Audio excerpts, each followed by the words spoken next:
Hi, I'm Susan Swain, host of C-SPAN's Q&A, where we spend an hour with nonfiction writers and historians who add context to today's news. In this episode, you'll meet John Bainbridge, Jr., a former Baltimore Sun reporter. His new book is Gun Barons, historical portraits of the inventors who started the companies that became Colt, Smith & Wesson, Winchester, and Remington. We talk about the role these men's firearms played in U.S. westward expansion, the Civil War, and other events in U.S. history, and how these inventors and their companies helped establish America's gun culture. Author John Bainbridge, Jr., you have a new book, Gun Barons, The Weapons That Transformed America and the Men That Invented Them. What will readers get in your new book? They'll get a sense of who these characters were. And I say characters, I'm talking about names that people are familiar with, such as Winchester, Colt, Smith & Wesson, Remington. There were actual people who created things, who mass-produced guns. And I try to give a little sense of who these people were, as well as the era in which they thrived. There's also another fellow who, frankly, was the guy I was most interested in. His name is Christopher Minor Spencer. Now, his is a name that people don't recognize today except for gun historians, but he invented a repeating rifle that was used to great effect during the Civil War, and he competed with Oliver Winchester to get some market share. So it's basically looking at these characters, their era, and where guns fit into the development of the country, in mass production and in combat, because there's combat in this book. What time frame does it cover? It starts at 1844, which is, I guess, a kind of an arbitrary time, but it was when a number of these folks were starting out, and then it goes through 1876.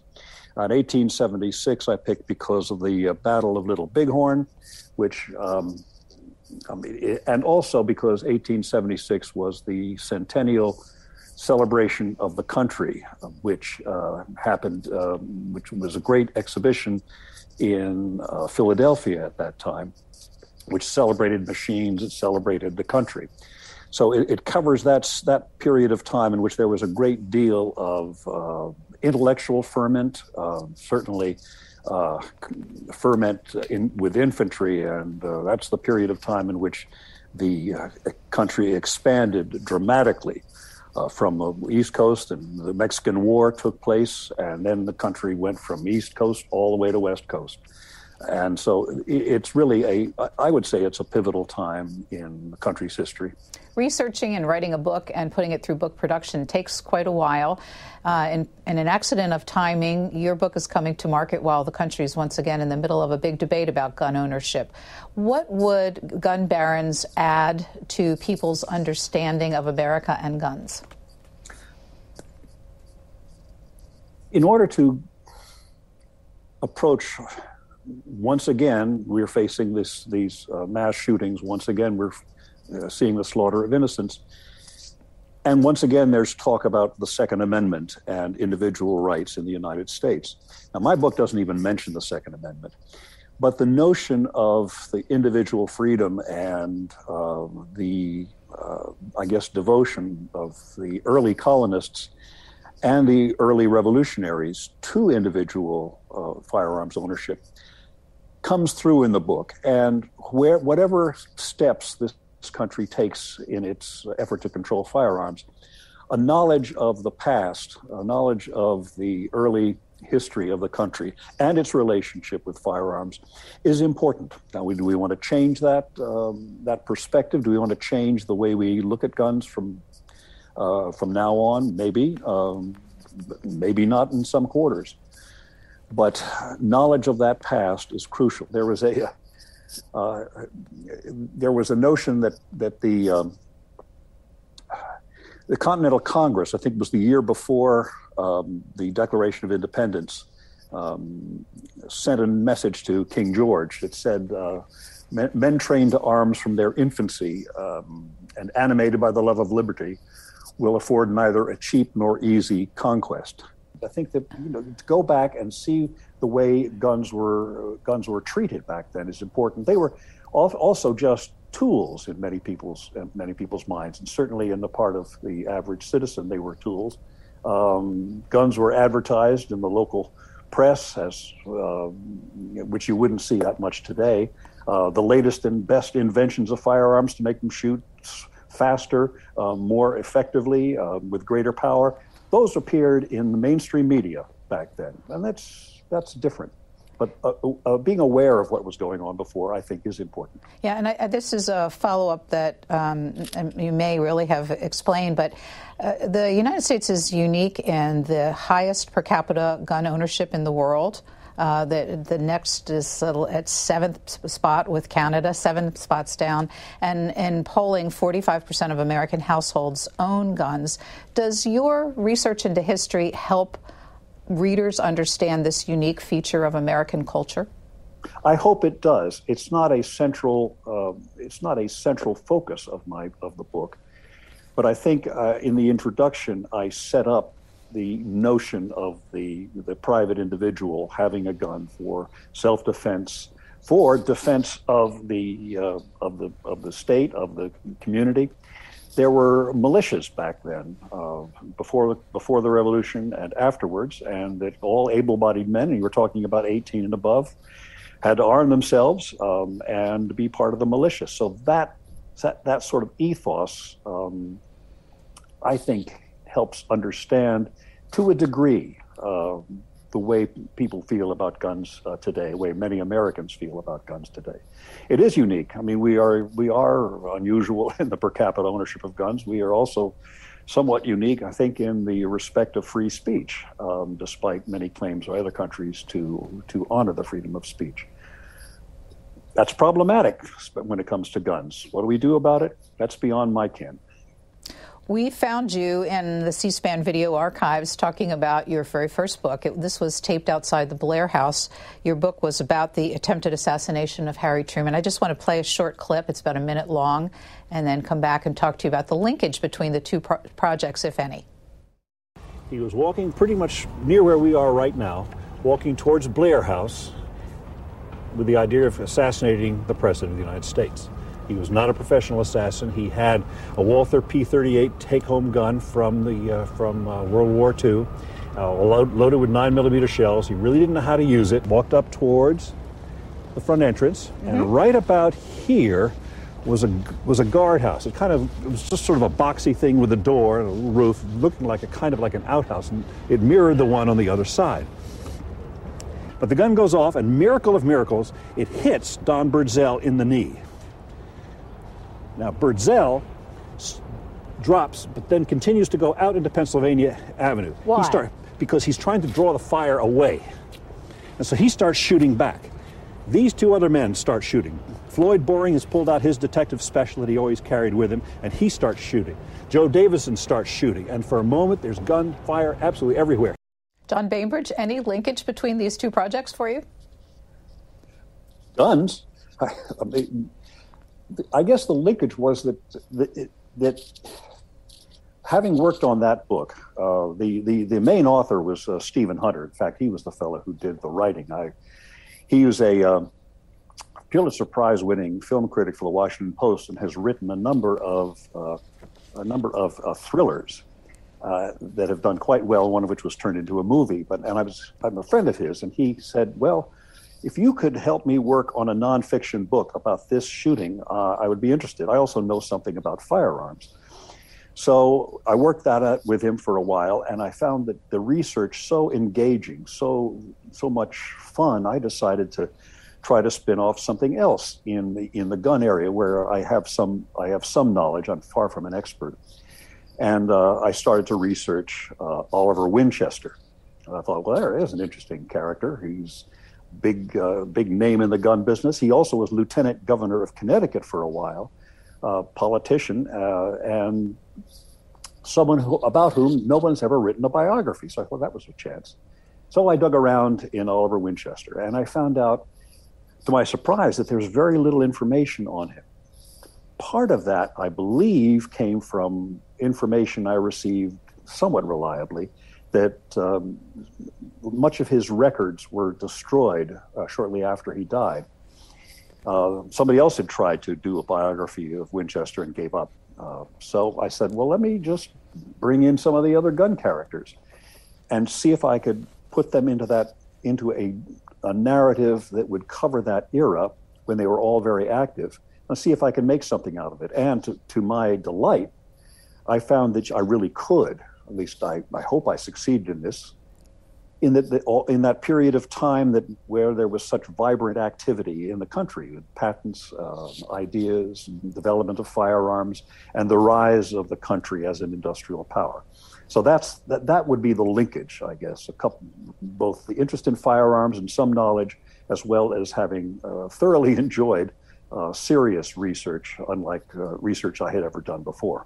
What your acknowledgments list so many archivists, Park Service rangers, historic sites, and other sources. I'm blame them for things that go wrong, Steve. I'm sorry. I'm just wondering, though, of all the research you did, what's the single most surprising thing you found out in telling this story? I guess the most surprising thing was I uncovered some interesting letters. I uncovered a letter that Mary Todd Lincoln wrote to Gideon Welles, trying to push a steamboat manufacturer on him to help with the war effort.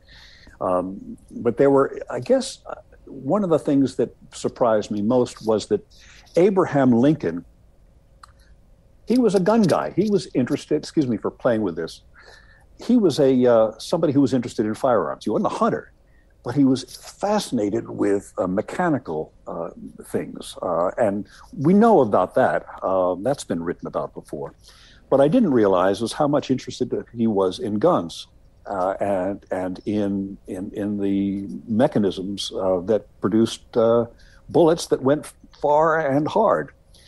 I ran into a little story of him testing a gun called a mitrailleuse. I think I've got the French pronunciation right. It was sort of like a Gatling gun. It was a multi-shot weapon, which was very novel in its time. It was not American, and it was developed in France. France had a lot of a lead in a number of things early on. So Lincoln was out there testing it with a bunch of other people, and he was cranking the thing.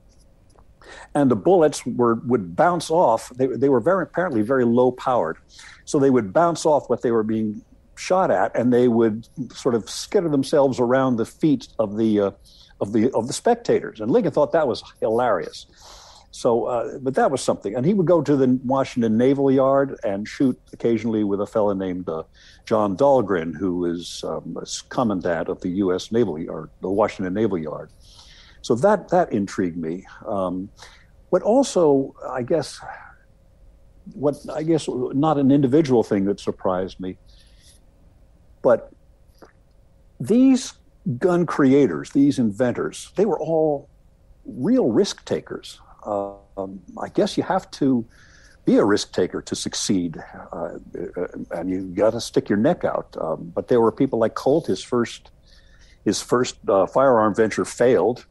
But he kept going. He kept on to the patents, and finally the Mexican War came along, and he teamed up with a rather flamboyant, charismatic young Texas Ranger who was fighting on behalf of the United States against Mexico, and they developed a new revolver, and he got a contract for it. And there were several examples like that. Another thing that really surprised me, which I guess is akin to risk-taking, is that some of these characters made contracts to make guns when they had no way of actually making them. They didn't have a building, they didn't have a land to build it on, they didn't have machinery, they didn't have a workforce.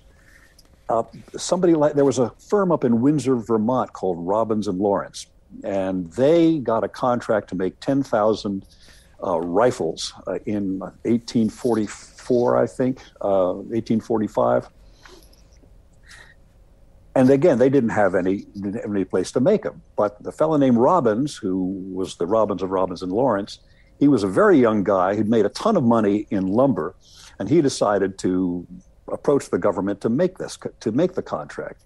And they did, And he said, okay, now we got to find a place. So they bought land of the shores of the tributary of the Connecticut River.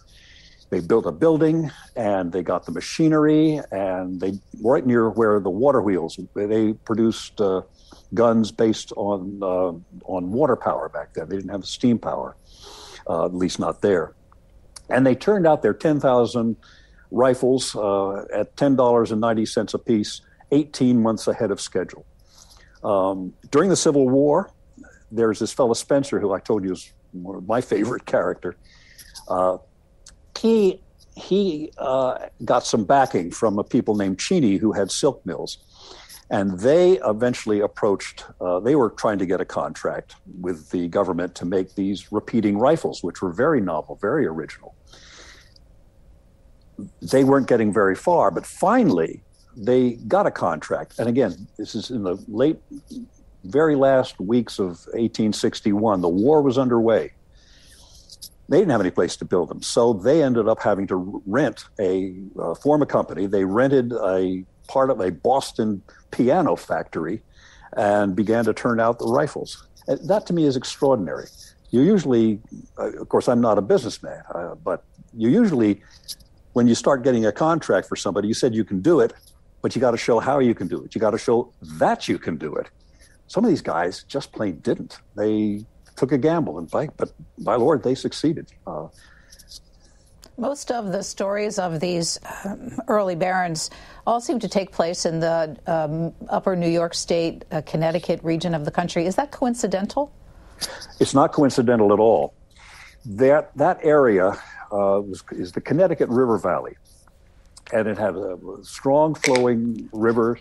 It had the tributaries, like the one I mentioned that the Robinson Lawrence people used, that powered water wheels.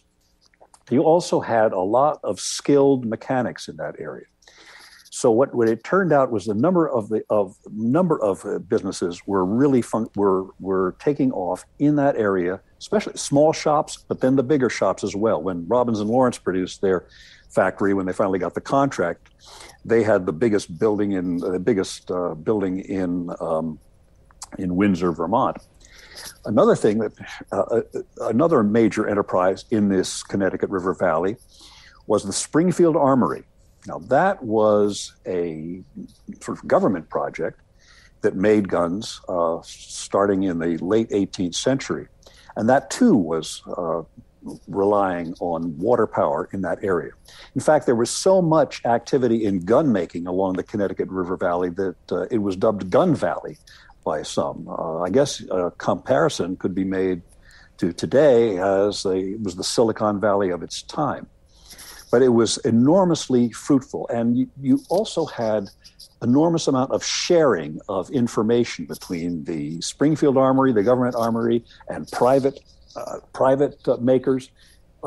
Patents were not that much protected. They didn't try to protect the patents as much. It was all sharing back and forth to produce firearms. The real insistence and fighting over patents came a little bit later.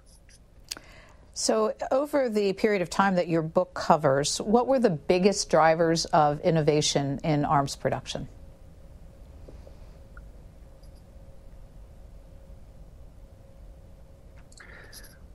Well, first of all, the marketplace, the demand. The Mexican War came along, and suddenly the country swept west. And then, of course, that ended in 1848, in February of 1848. But you also had a buildup in arms in local and state governments and in the federal government, because the sectional disputes over slavery were really booming. But you also had the inventiveness in the gun industry, that they were trying to make something that could shoot fast and could shoot often without reloading. That was being worked on in France, and it was also being worked on here. If they could make a gun that could shoot rapidly, be a force multiplier, some term is used, then you could have a more effective army, and the faster a soldier could shoot, the more destruction he could on the opponent, the more success he would have in battle. So the focus was on creating a fast-firing weapon. Colt did it with his revolver, but his revolver, when it came out, you had to load the cylinder. The cylinder of the Colt revolver had 5 and then later 6 sort of little holes. And those holes were filled with powder and ball, and each one had to be loaded separately. The whole idea of making a fast-firing weapon more efficient would be a self-contained cartridge. That means you could take, today we treat them as standard, they're normal. You put those in and you just take out the expended cartridge, but you don't have to fuss with each one. That was the great challenge, and that's what people like Smith, Wesson, Winchester, they were all working on to try to make better, and they eventually succeeded. I guess one of the progenitors of that was a curious fellow.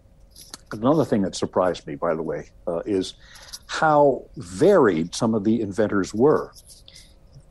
Spencer, who I talked about, my favorite guy, he invented all kinds of things. Automatic screw machines. He invented silk winding machines.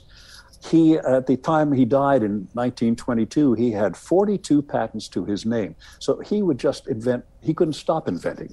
He also invented a steam car in 1862, which he would drive around, I think it was Boston. Didn't need a horse, it was a horseless carriage.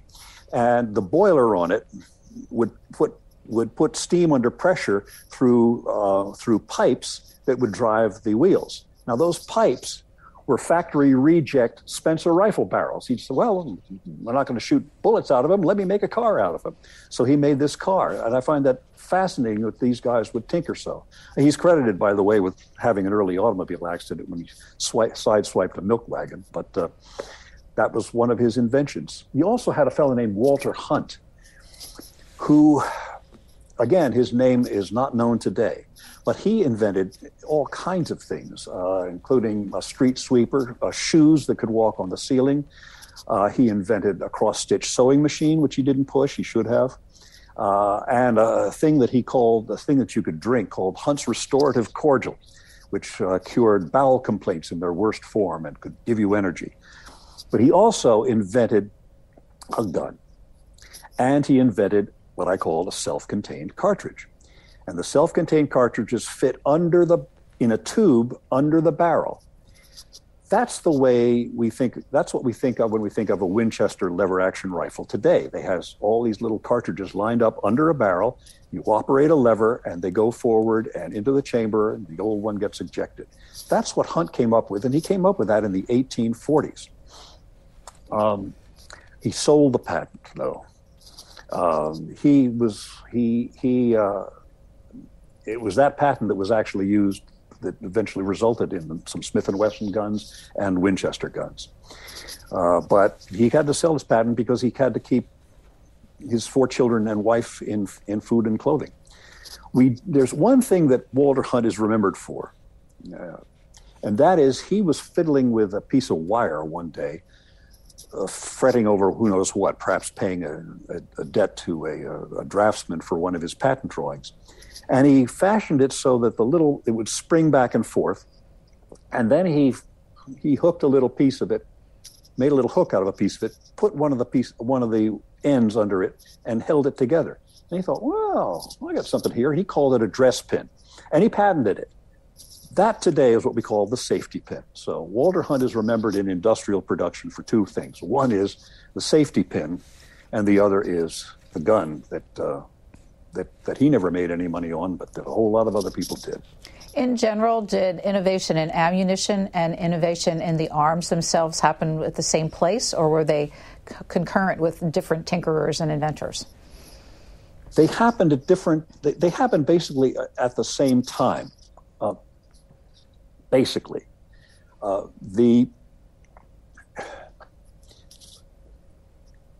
self-contained cartridge, it was something actually that Colt didn't pay much attention to until much later. But you had people working on the ammunition. Daniel Wesson was working on that. And you had people working on the mechanisms as well. And it was really about the same time. Horace Smith and Daniel Wesson got together, and they were both working on it. Winchester hired somebody eventually named Benjamin Tyler Henry, who made enormous strides, and his gun with the Winchester helped to ensure Winchester's success. But it was really much about the same time. But another thing that I found interesting, which your question brings up, is that we have the myth in this country about the sole inventor. There's a eureka moment. Some inventor's sitting alone in his or her shop, and suddenly says, "Eureka! I've got the solution to the world's problems in this area." Well, that's pretty rare. You don't have that much. What you have is other people building on inventions that other people made, the fellow I mentioned, Walter Hunt. It was his invention that was built on by Smith and Wesson, but before them by a couple of other people. They acquired the patent and refined it. Samuel F.B. Morse, who was actually a friend of Samuel Colt's, he didn't really invent the telegraph. He improved the speed of communications over wires by using a coiling method developed by somebody else. And Eli Whitney, who used to be given credit for the cotton gin, or some places still is, he just refined the way you were separating seeds from cotton. So you had inventors building on other people's inventions all the time. I found that curious. But you had it happening, so far as the guns and the cartridges, at pretty much the same time. The military is certainly the biggest customer in each generation of the story that you tell. And I guess I'm wondering if the pattern was generally the military was looking to fight a particular war and had a particular need. The inventors supplied it. And then after the war, it moved into the commercial and civilian market? Yes, to an extent. After the Civil War, for example, a number of major gun makers, they had to refit. Oliver Winchester decided to push his guns elsewhere. He was continuing to push his guns for the military in other countries. But he also produced a gun that went west with the increasing westward expansion. He marketed it that way. They also marketed to people who wanted protection for themselves. Smith and Wesson certainly did that early on. But the military was the big customer. Unfortunately, sometimes they got overextended, which you invest a whole lot of money in new machinery, new productive capacity to solve one customer like the military, and suddenly the military is not there as a customer anymore. Well, then it causes problems. That caused problems for a number of companies at the end of the Civil War, and I think, if I remember correctly, I'm getting out of my depth here. I think that also happened to Winchester after World War I. They suddenly had a lot of useless machinery that caused them serious trouble. But the civilian market was something that Colt and Winchester and Remington and Smith and Wesson, they all pitched to, because if you lose the military, you've got to have other people out there who are going to buy your product. Why not the person who you tell they need it? So if you'll bear with me, we won't have time to go into depth, and I want people to buy and read the book. What I wanted to do is just do a quick survey of the 6 major characters, just a line or two about each one of them. I'm going to name them, and then maybe you can tell me a few characteristics about them and what they were singularly known for in arms. So let's start with the person that seemed to me that got the most ink in your book, and that's Samuel Colt.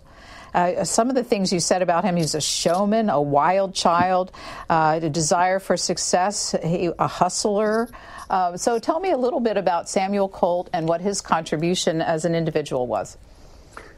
Well, he was all of that. He was a actually driven fellow, and he was also full of tall tales. I mean, you never quite completely believed what he said. He was always trying to play with the angles, but what he had patented back in 1836 was a multi-shot revolver There were multi-shot guns at the time, but they weren't that useful. There was a thing called a pepper box, which had a bunch of barrels all wrapped up in one gun they would turn the barrels and each one would go off in sequence. But that was clumsy, it was heavy and inaccurate, and sometimes all the barrels would go off at once, which was could be pretty devastating to everybody. Colt had a revolver that lined up with a barrel, with each cylinder hole lining up with the barrel when you cocked the hammer. And when it went off, you cocked the hammer again and it turned. That was extremely efficient for its time. And that was his major contribution. And he had that patent, and as I mentioned before, his first company went bankrupt in 1842, I believe. But he was back in business shortly thereafter with more revolvers, and they were successful. And he sold them to England. He sold them all over the place. So his major contribution was a revolver that worked and was accurate. Before we leave him, you always think of Henry Ford as the person who invented the assembly line, but you credit Samuel Colt as an industrialist, developing the first modern assembly line in his production of arms. Yes, he was, and he picked up on things that were developed in the Springfield Armory. He also had a division of labor and specialized machines.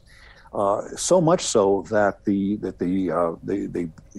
British were astonished by his ability to produce machine-made weapons, machine-made parts. That they invited him to speak before the Great Society of Engineers in London, which he did. So yes, that's right. I should have mentioned that. Certainly, he was a giant in the field of mass production. Well known. He actually eventually opened up a factory in London in the 1850s. It didn't last more than a couple of years for several reasons, but he was very foresighted when it came to mass production. And part of that, by the way, is attributable to somebody he hired, a fellow named Elisha King Root, who was a mechanical genius. So yeah, Colt shares some credit. He has to share some credit. A couple more things about Colt that caught my attention. First of all, he employed women in his assembly line. Yep, he did. How common was that? Well, it got more common later. He did that. In fact, a lot of companies, Winchester did as well, hired women in making the ammunition. Also, sometimes they could pay them cheaper. You don't have to pay them as much. But that was beginning to happen. Winchester brought in women to work. Of course, Winchester had a shirt business beforehand, but you did have that. That was unusual at the time, but it made sense, especially for what he would consider unskilled labor, specific tasks that he didn't need a trained craftsman for. And there were more women who could provide that role than men at that time. And perhaps in presaging what we call now the military-industrial conflicts, he had no shyness about lobbying politicians, according to your telling of the tale, including Franklin Pierce.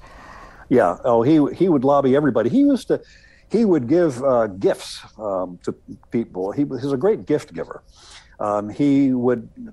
He would engrave the arms in the most flamboyant manner, put them in fancy wooden cases, and present them to people he thought it could do him some good. He gave a wonderfully engraved couple of revolvers to Prince Albert in England, Queen Victoria's husband. He gave them to Tsar Nicholas in Russia. He gave them to Franklin Pierce.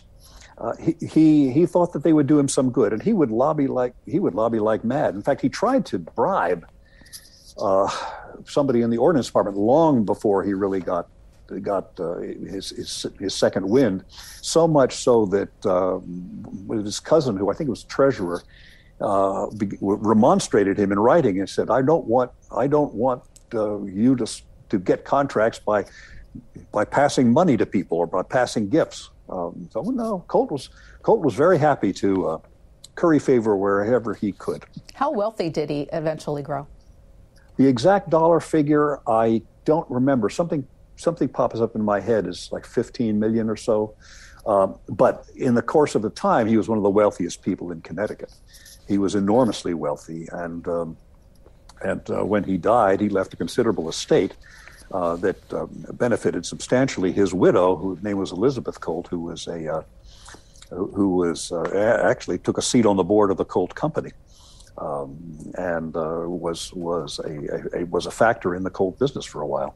He built a baronial home that he named Armsmere, and I found on the internet that the National Park Service is in the final stages of completing legislative requirements for moving from an authorized park to an established unit of the National Park Service for his home.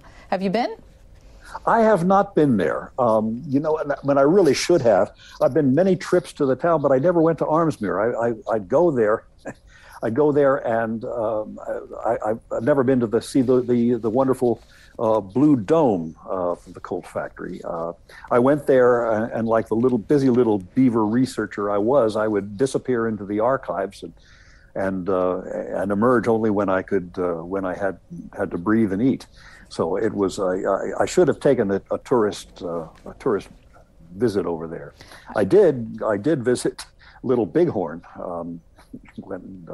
But for the enjoyed that for my final chapter. But no, I never visited Armsmere. That's what I have to do now. Maybe when it becomes an official site and they hold functions there, I'll come up and talk about gun barons. Sure. Plus, post-COVID, wasn't much visiting to be done while you were writing the book. No, that was a pain. That was a pain for some of the late research I had to do too. So I wanted to just get snapshots, and I won't spend as much time as I did with Colt. Colt was just such a larger-than-life character among the people that you told. But help me pronounce Remington's first name. Well, I have never heard it spoken, but I have seen in a book that it was called Eliphalet. Eliphalet Remington II. Now, that's right. He was one of the ones who was in New York State in the Mohawk Valley. So what is his claim to fame? His claim to fame was he was extremely successful, entrepreneur, you could call it that. He was not involved early on in making fast-firing cartridge weapons, but he was very good with steel. He worked with some he made some steel rifle barrels that were extremely good. And he was shipping his rifle barrels all across the region. And he eventually got a contract to make rifles for the government, and he did very well. He eventually went into making full guns. He and his family, he had sons that worked with him too. And they ended up being extremely productive entrepreneurs, not just in guns, but in agricultural tools and the rest of it. So that they made revolvers for the Civil War. I think they were second only to Colt in what they could turn out. But they were essentially, he was a blacksmith who knew how to make rifle barrels, and he knew how to make them very well. He also knew how to do business. Oliver Winchester, you referenced that he was a clothing retailer. How did he get into the gun business? Well, he was born in Massachusetts, came down to Baltimore, which is the area where I live, as a teenager, and eventually got into the clothing business, was a carpenter for a while, and sold shirts, and it was doing pretty well here in Baltimore. But he decided to try to improve men's shirt collars. He thought that if he could come up with a system where the suspenders were not be dragging on a collar, it would be a lot more comfortable for men. He called it an evil. So he patented a shirt collar, a way of cutting the shirt collar, in 1848, just about the same time this Mexican War ended. And he patented it and began to produce it, and then hooked up with a fella in New York who was very much into the clothing retail, marketing, and importing business. And they formed a partnership, and he began to make a ton of money with his Winchester patented shirts. He wasn't interested in guns, not Winchester. There's no record of that anyway. He was interested in business, and he knew about new things. So he got interested he thought, well, maybe there's money to be made in guns. And there was a small company operating that had a novel weapon, which it's called the Volcanic. It was using a self-contained cartridge, and it was something that was being made by people named Smith and Wesson. He decided to invest in it. So he came in and he got a couple of other people to invest. And that's what started him on gun business. And over the course of some years, he got to learn more about guns. He eventually Smith and Wesson eventually got bought out. And Winchester essentially took it over. And he eventually brought on this fellow named Henry, who improved the self-contained cartridge, made it more powerful, and produced what was then called a Henry rifle, just in time for the Civil War. And that's what really launched Winchester's fortune. And from then on, Winchester became a name in firearms from that moment until the time he died, and well beyond. Colt, Remington, Winchester were all singular names. How is it that Smith and Wesson is a name that we remember in partners, and how did their partnership come together? We're not sure exactly where they first met. It was probably when they were both working it could be when they were both working up in Robbins and Lawrence, my Windsor, Vermont place. They were an interesting partnership. They were very different personalities. Smith was about 16 years older than Wesson, but they had both worked with novel guns. Smith had been a assistant bayonet forger at the Springfield Armory, and he did lots of grunt work in a large corporation and a large enterprise such as Springfield was. And his family was also involved in it. But he was used to doing precise work, long, tough hours. And then he worked for another company and began to make repeating firearms and got interested in that. Wesson, he was somebody who was interested in guns. His father wanted to become a shoemaker, but he decided he didn't like that very much. And so he got apprenticed to his older brother, whose name was Edwin. Edwin was a maker of fine rifles. And Daniel was indentured. Now, he was actually officially indentured to his brother. The family signed papers. The father was supposed to be getting $250 a month. And in that Daniel was to get food, get fed, clothed, taught. So Daniel learned the fine art of making guns and learned what to do in business. So they eventually crossed paths several times, but they had a liking for each other, apparently. They also knew they had sort of complementary talents, complementary skills, and they formed a partnership to produce a multi-shot weapon. And that's how it started. And they both put in the money, and they both took out the money, and they eventually linked up to produce a gun that was a revolver with what's called a bored-through cylinder. It could take a cartridge from the rear end, which Colts at that time could not, and they patented it together. And their futures were linked until one of them retired. But their futures were linked financially, mechanically, and politically for the rest of their lives. When they died, they were both, I think they were the two richest men in the state. You've referenced it. The number 6 of the 6 people you profile is Christopher Spencer. You've talked about him a few times. He's the only person who hasn't survived in history with a arms manufacturing name attached to him. Why not? Well, he had that marvelous Spencer repeating rifle, which worked well in the Civil War. It didn't survive the development of modern cartridges. There were several problems with it. After the Civil War. One thing was that there were so many of them made. He actually won the unofficial contest with Winchester for repeating guns used in the Civil War. But his repeating weapon couldn't take the large, heavy cartridges of the time. It was not adopted by the military, though it was used to a certain extent out west. Custer's scouts used them. And so the company sort of floundered for a while. It tried to get into a couple of other ventures, sporting rifles, but an industrial shark came along and eventually ended up taking over the company and all its assets and its patents. That shark was Oliver Winchester. And that was the end of the Spencer Company. Now, Spencer himself continued to invent. He was this, as I say, a passionate inventor. He kept on inventing. He invented a shotgun later. It was perfectly good, but it didn't succeed in the marketplace. So his name did not survive, other than in those interested in historical firearms. I found him a terribly appealing character from what I read about him, and including stuff he had written. He told his daughter towards the end of his life that he was sorry he didn't leave them riches, but at least he didn't leave them any enemies. And I would imagine that some of the other folks all left enemies.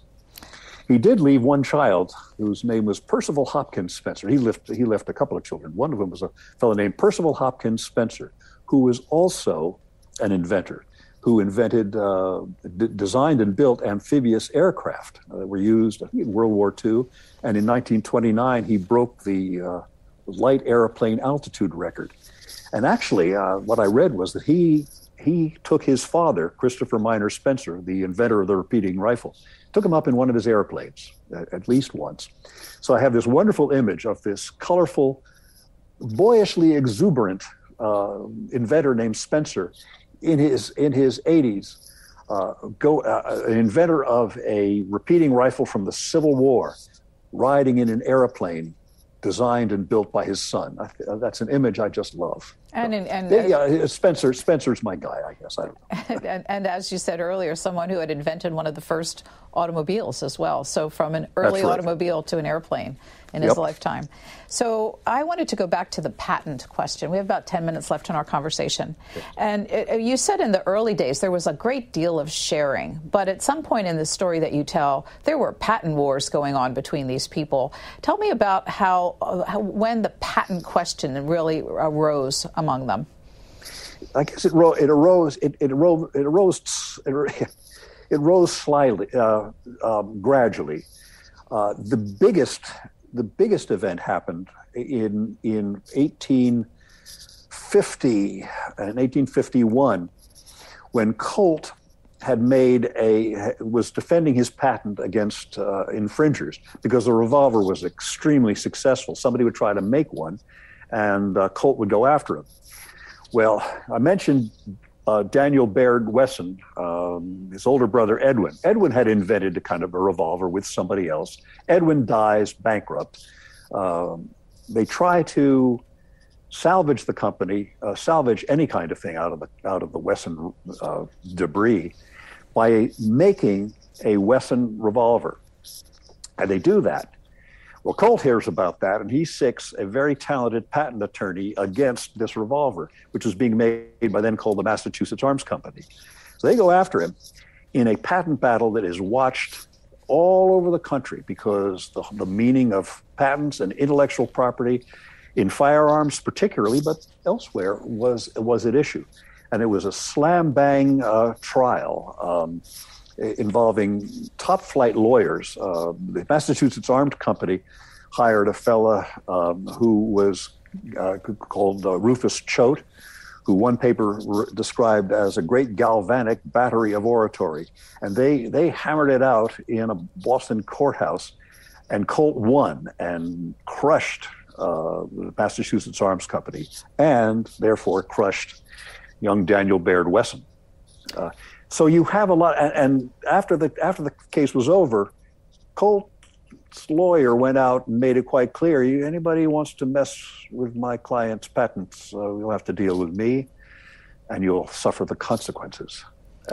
People were holding on to their patents, and people were fighting for them from then on. And then Wesson himself, they were involved in patent fights. So those became significant. You tell the story of these industrialists, and as in the 1850s, as the rise of sectionalism was apparent, that they saw that war was likely to come and ramped up production. A question for you: did all of these companies sell to both sides in the Civil War, or were they in fact supporters of the National Union? They ended up at least supporting the Union. Colt was known for selling to militias in the South and before the Civil War. And actually, he got excoriated by the New York Times for selling to both sides. This is early on. But he eventually said, no, I'm not going to do that. No, I'm a good Union man. I will not keep selling to people who might take the guns against us. Spencer, with his repeating rifle, his backers were people named Cheney. I think it's spelled the same way as Dick Cheney, Cheney, but I believe they pronounce it Cheney. But they were abolitionists. They were very much in favor of anti-slavery, and that I believe motivated them to a large extent. Winchester, he was a good Union man. And he was an elector to Lincoln in 1864, in the 1864 convention. Remington, they were Union people too. So I think with Colt was the only one whose moral compass was not as rigidly pointed north as until later, but the others I think were. So there was a great ramp up in production during the Civil War of arms, and when it was over, there was excess inventory across all these companies. You write that after the war, America renegotiated its relationship with weaponry. How so? Well, for one thing, a lot of those other companies went bankrupt. These companies began to look more and more towards the civilian market. They wanted to arm people. They wanted to have people buy their products. If they weren't in the military or in the U.S. military, they were going to be in the civilian population. But they were also looking abroad. Remington did some marvelous business not with a repeating firearm, but with a very strong, very efficient single-shot rifle that they were able to peddle to countries all over the place, the Papal States, to Egypt. Winchester was selling to Egypt and to Turkey, though they got into some problems dealing with Turkey. Smith and Wesson were selling to the Russians, selling to the Russian military. So these companies were really trying to find a market wherever they could, and they were also good at advertising. So at the end of the book, we have about 5 minutes left. You, as you referenced, you close with the Battle of Little Bighorn. So I'm curious about why you included that. This book, for readers, is a portrait of the men who built these nationally and internationally known arms companies, but really doesn't deal so much with the consequences of the arms that they built. And yet you end with the Battle of Bighorn, where there was an enormous consequence for Native Americans with the arms that were developed. Why did you do that? Well, to be honest with you, I was looking for an ending, and I thought Little Bighorn was so dramatic, and it tied in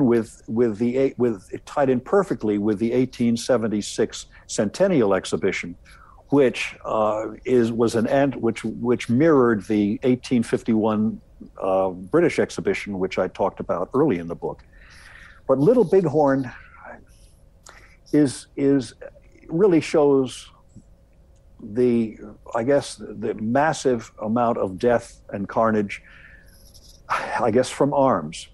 And the Indians had the repeater rifles. The U.S. troopers did not. It was just, I think, a further escalation of armed combat that I think the repeaters played a role in. They didn't determine the outcome. But it also echoes an early chapter I have in the book, which was a fight between Texas Rangers and the Comanche Indians in Texas, in which the Texas Rangers emerged victorious thanks to the Colt revolver. So it sort of echoes that. I felt it was a proper bookend. Well, I had a friend of mine who said, "Why are you ending with Little Bighorn? Why don't you end with something different that's more tied in with the gun makers?" And I thought I could get away with it, and I think I did. But some people said, "Oh, I should have gone farther into dealing with John Moses Browning, who was a great gun inventor of the latter part of the 19th century, who was an enormous influence on firearms, including ones that are made today." But that would have taken me outside of a core period of time with the core individuals that would have made it, I think, too much of a rambling book. Would have lost its focus, especially he didn't interact with any of the other characters. So I don't know if that answers your question. Sure, it does, from a writer's perspective. But to be honest with you, I was trying to grab at it, and I thought the story was cool, and I thought the Winchesters played a role. There were some people who said that the Winchesters made a difference for the Indians. I don't think they really did, and I think that's the conclusion of the recent scholarship as well.